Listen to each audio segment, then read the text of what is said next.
welcome to a Wet Soap Wednesday soapy chat with messy hair.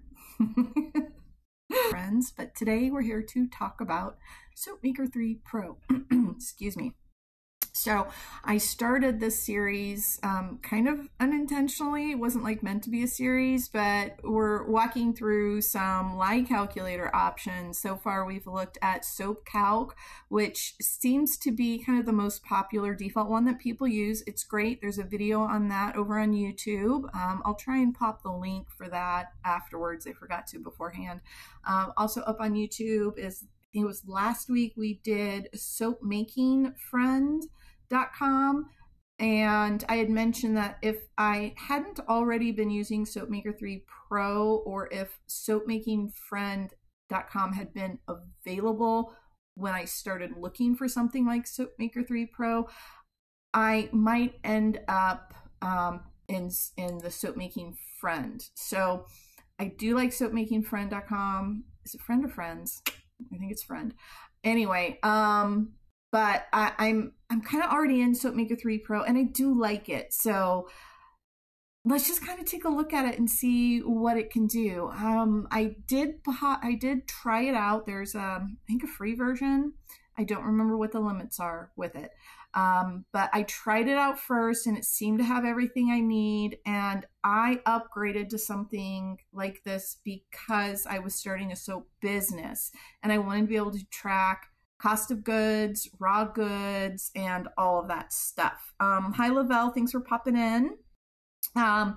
So let's go ahead and take a look at it. Now, I have to have it up on my other monitor over here, so I'm like not looking at you, but I'm looking at the software. Sorry about that, but I hope you can see it okay. I think it's a resolution issue. So the first and I think biggest downfall to Soapmaker 3 Pro for a lot of soapers is it is Windows only. You can run it on a Mac if you can run Windows on your Mac. I don't remember how to do that. I am a Windows user, have always been a Windows user, so that was not an issue for me, so I just kind of started using it. The interface is also kind of old school, but that kind of works for me. I don't spend hours upon hours upon hours in here. I'm in this program when I receive some new inventory. So cocoa butter, oils, sodium hydroxide. So my raw goods, I inventory in here. I do not inventory my products in here. And I'm in here when I need to create a recipe or go look at a recipe or see if a recipe is ready to is cured up and I can package it, things like that. So you have across the top here kind of like these main spots where you can get into. I'm so not used to looking at this on this other monitor, and I'm looking up to make my bifocals work. Okay, so you know your recipes, it's a list of your recipes. You can see I have a lot of folders here. Inside each folder is a whole bunch of stuff. We're not really, I mean, you can kind of organize this however you want. It comes with some sample recipes. I think I just deleted those along the way. But in my supplies, you'll get another window, and these are all your supplies. I've made like my, this AA Cocoa Suns Olive is my master batch. You can see I'm out of almond oil. I'm out of argan oil. I don't use those a lot. That's the exclamation mark. So you can quickly see what you are out of. Looks like I'm out of olive oil alkanet infused. And yeah, so you can make your infusions as oils in here and use them up that way. I really, really like that aspect of it. It also tells you know exactly how much you have in stock and what your costs are. This is cost per ounce that I've set up. So yeah, it's super useful from a production standpoint for that matter. It also has a list of molds. These are the molds I've input in here.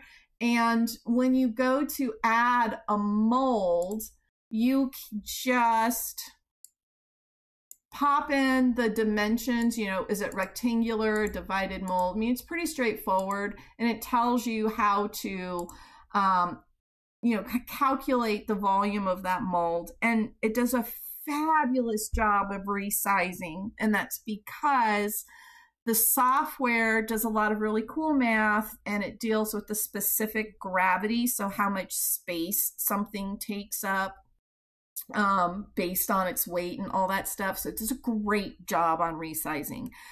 There is a free lesson on soapyfriends.com for resizing that does a really good job like that as well. It is a bit of math, but you only do it kind of once. So let's make a new recipe.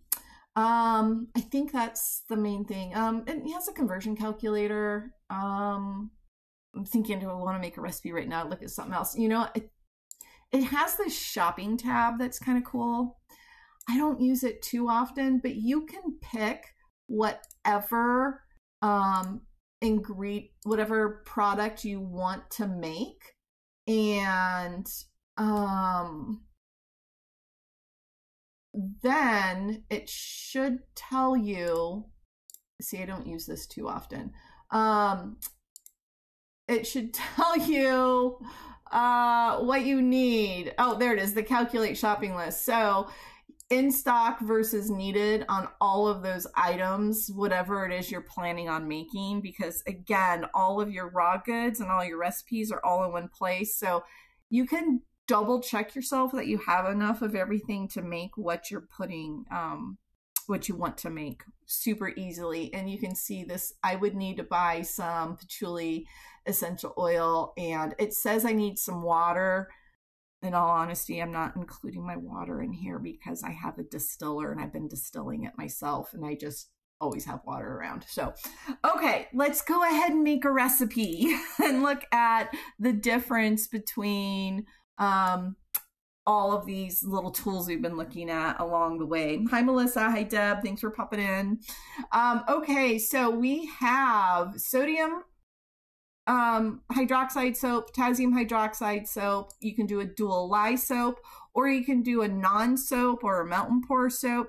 I did at one point have a couple products that were not soap, so they don't need any lye calculations. This is great for that. So a couple powders, balm, salves, things like that. But let's just do a sodium hydroxide soap and look at the interface here. Okay, so I hope you guys can see this okay. Let's just do like some olive oil. And then we can enter the amount based on ounces, grams, whatever, or we can go percentage. And let's just do 100%. And it wants me to, let's do 500 grams. I think that's what we did on the others, a 500 gram, just single soap. And that's like, you could just stop there and then like have your recipe done. It's done everything already. You can adjust your super fat. You can adjust your water ratio. Let's go ahead and flip this over to, let's do 1.8 to 1. Since it is 100% olive oil. You can list any of your additives here. Now you have to input all of your ingredients for this one. The online calculators have a bunch of common ingredients already listed out and ready for you to use, which is great, so you don't have to enter anything. But in Soapmaker 3 Pro, you have to enter all of your additives. Your base oils are included. It comes packed with base oils for you, so you don't have to worry about the sap values and all that stuff in there. But when it comes to additives, you have to add your own additives. So the pro to that is you only see your additives. So you don't have this long, cumbersome list. The downside to that is you have to enter your additives. So I organized mine into blends, botanicals, essential oils, have a couple miscellaneous. I have some salts. I don't even remember what I have in miscellaneous. Let's see. Let's add some honey to it. And we'll pop it over to grams. And I think I would put like 20 grams in there. Okay, so we've added some honey. You can add packaging. So let's add a label to this, and I'm going to say one label for any bar, or you could say maybe you wanted to, like you had entered your labels as sheets and you were going to use 2 sheets for the entire batch. You could, that's what this per batch is. And then the next tab over is going to show you all your fatty acids. So we were looking at that on all the other soap calculators. It looks very different. This is split out with saturated versus unsaturated. And you'll notice a couple extra saturated fatty acid profiles in here. And it gives a relative quality. So the hardness, the lather, if it's fluffy, stable, and then moisturizing on there. Your options, this is for each recipe. It allows you to change how things are calculated. And then your portions, I really like this part because your waste batch, the waste for the batch, this tells you, I mean, when you make soap, if you make 500 grams of soap, you don't get all 500 grams in there. Or in this case, our total recipe weight, 694.23 grams. We're not going to get all that in there. Someone's going to stick to the side of the bowl, the spatulas, you know, so you can figure out and you'll know how much waste you have. So you can estimate that right here. So the default's 2. Let's just up it to 5. And how do we want to enter our bar size? And then shrinkage after cure. This is defaulting at 15%. I got a higher water content in here, so I'll just kind of leave it at there. But look, let's say I want to make sure I get 5 bars out of this. So I just entered in 5, and you click the little button there, and it tells you how many ounces on average each bar will weigh. And then after the cure, and that's this shrinkage after cure. So you get a good estimate of your bar sizes and how many you should be able to cut based on weight. I think that's pretty snazzy too. Next tab over, you have your labor and how many hours is it going to take you to make this batch of soap. We're just going to get a little crazy here, and we're just going to take 5 hours to make this 500 gram batch of soap, just so you can see some of the costs that changes, and at $55 for an hourly rate. Okay, so it's not going to take that long to make this batch of soap, but remember, this does include prep, cleanup, packaging, anything you have to do to the soap while it's curing. Typically, I don't have to do anything to the soap, but if it's new soap, you might, you know, just kind of check on it and whatnot. And then also, I said packaging, case packing, all that good stuff. So everything involved in making that soap, how many hours is that all combined going to take you? You can plop that number right there. Super awesome. Love that.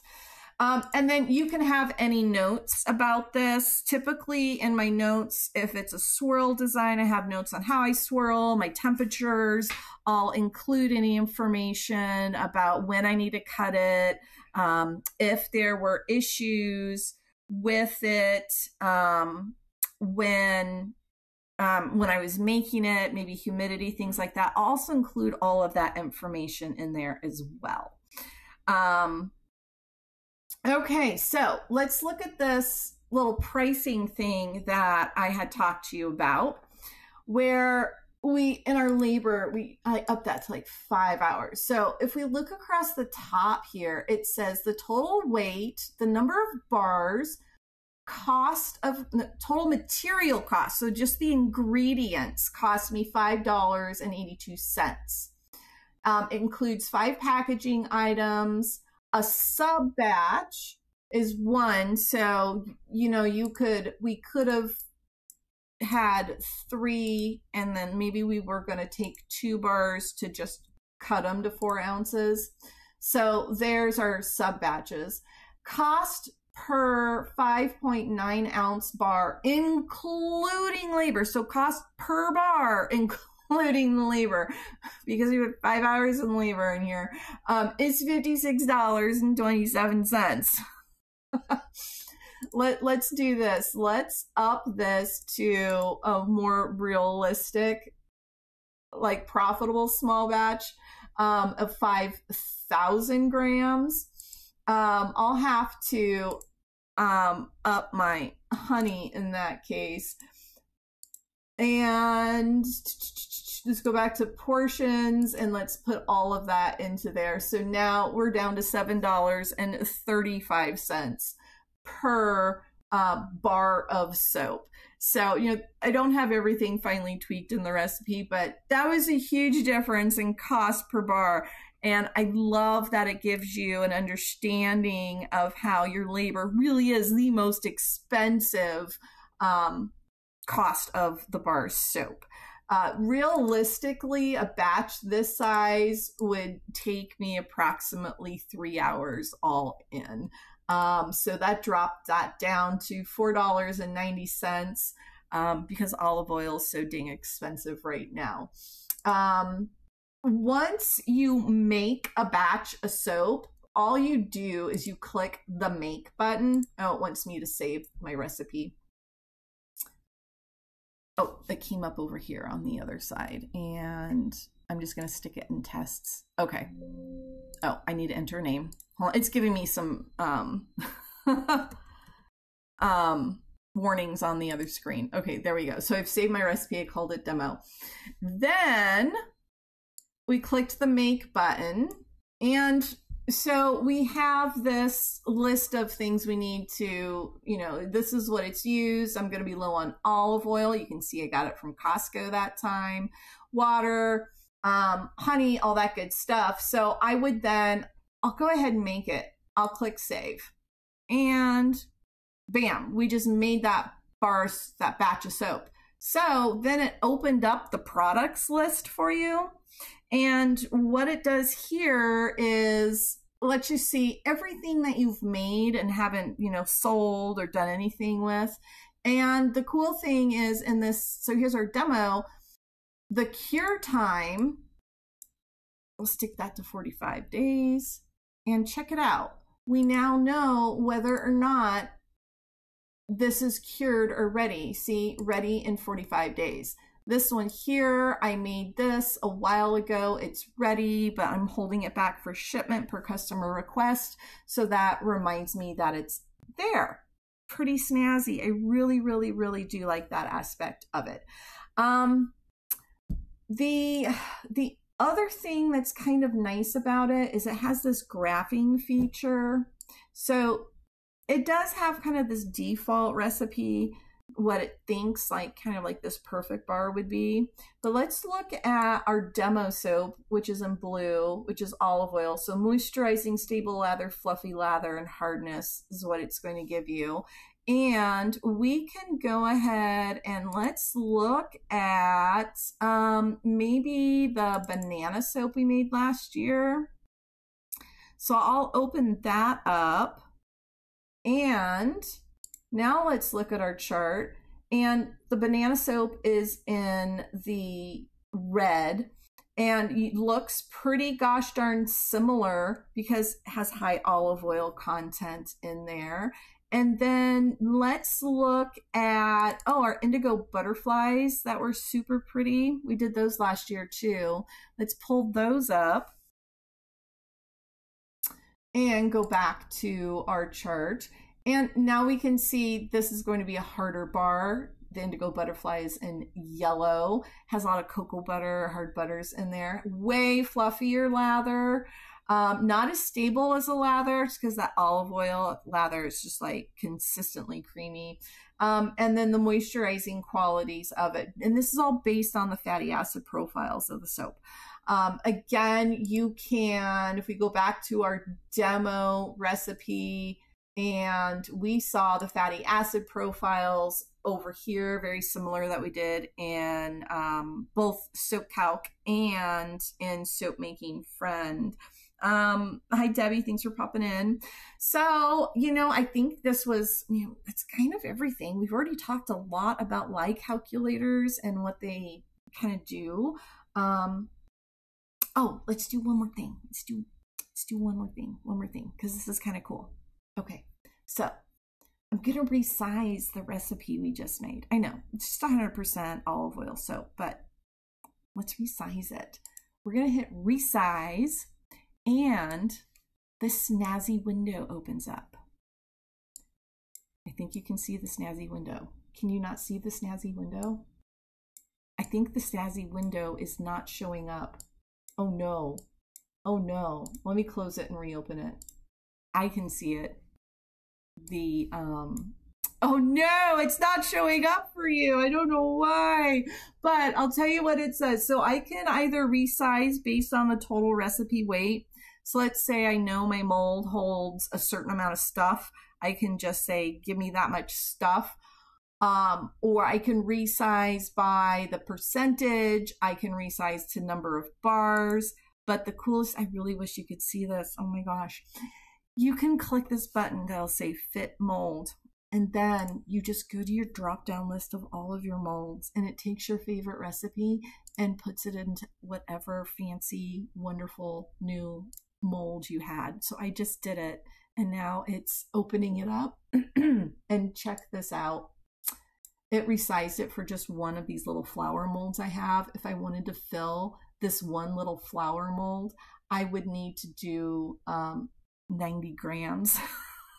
That's even smaller a batch than I would do by default myself. I'd probably up it to 100 just to be safe, because it's a lot of itty bitty measuring to do. So it resizes your oil amount, but it also resizes all of your additives for you too. I really, really do like the program. It really helps keep me organized. I know where all my stuff is. I know how much stuff I should have on my shelves. I can go and do my raw goods inventory monthly, make sure everything's on track, which to me, it really is. You do have to enter your ingredients yourself. You do not have to enter your base oils. Thank goodness, because there's a lot of information to enter with base oils, but everything else you do. And I think the biggest kind of problem with it that people have is finding the specific gravity of ingredients. But if you're working with a qualified distributor, supplier for your ingredients, they should be able to get that information for you. I don't think there's anything I have that I have not been able to find the specific gravity of. But that specific gravity is pretty key, because that's how it can resize so perfectly for you. It really does a great job on that. Okay, so that's everything I have on Soapmaker 3 Pro. I mean, we really could spend a lot more time going through it. It does a lot more, but as far as the basics for doing soap calculations, you really just enter in what you need and it does everything for you. It does a great job. SAP values are right on board. There is great support for it. I think there's great support. I've had all my questions answered. Yeah, so Soapmaker 3 Pro. Take your pick of your slide calculators, whatever works for you, my friend. Use it, love it, enjoy it. Happy soap making. I can't wait to make some soap with you soon. I think hopefully maybe next month we can try making some soap. But until then, pop over to the website. Enjoy all of the specials going on with the Soapy Friendiversary, and happy Soapy Friendiversary. The past 2 years have been amazing, and I cannot wait for many, many more to come. All right. See you next time, my friends. Bye-bye.